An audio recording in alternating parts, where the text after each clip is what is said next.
I am Paula Guiterrez. I am a full-time lecturer at UTPB.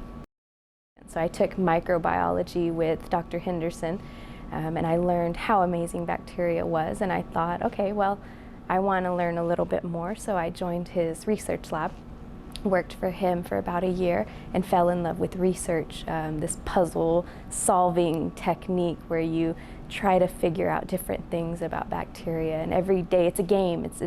It's putting these things that you've learned about in a classroom to use, actually putting these concepts into use. And so in science, and I know that they're teaching it at the lower levels because my 5th grade son talks about it, but the scientific method, so developing a hypothesis, designing an experiment, collecting data, analyzing data, and then reworking your hypothesis. That's all a theory until you get into a lab. When you get into a lab, you're putting that into effect every single day, and that puzzle-solving aspect is what made me fall in love with science. So I used to work in the same research lab with Dr. Henderson, and we were using E. coli to produce human hemoglobin, which was the coolest thing because you think of E. coli as being this bacteria that no one wants anything to do with. But it's a good guy. It lives in your body, it can do great things, and you can actually engineer it to make it do exactly what you want it to do. And so we had the E. coli creating these hemoglobin molecules with the idea that they could be inserted into a red blood cell and be used as an artificial blood replacement. I would just say to stay open because coming through the university, from day one, I was a business major because I was being told from all areas that if you're a business major, that's where you'll find a job the easiest. And I very quickly switched over to biology as my major and my minor in chemistry. Once I was in biology, I thought I wanted to be a doctor, so I was actually pre-med for a really long time.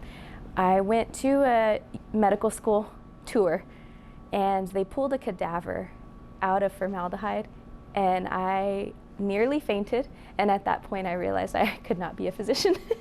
I couldn't deal with that level, so I kind of had to readjust my focus. I didn't know where to, and at that time that's when I also took the microbiology class, and I said, oh, well, this is another great option, and I fell in love with that. I didn't realize that there was something non-medical, non-dealing with patients that could be a career path for me. There's this concept of one health, one world, one health, and how everything is so interconnected. And so we talk about how the plagues of the past, how long it took for them to spread and for them to kind of come into the environment and then to go away. All of that was very, very slow. And we compare that to COVID now. And how did COVID go from being this isolated case of something we don't know about in China? We've got this one case, this one incident, to jumping over oceans so quickly, but it's because everything's so interconnected. We live in this environment where people can jump on a plane and cross the ocean and go to a new continent on a Tuesday afternoon. That was something that wasn't possible hundreds of years ago.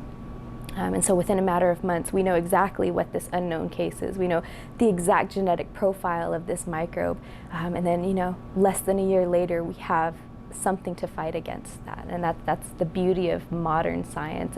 That's research that's putting all of that together. That's these scientists that are working day in and day out, and now we have a COVID vaccine in less than a year.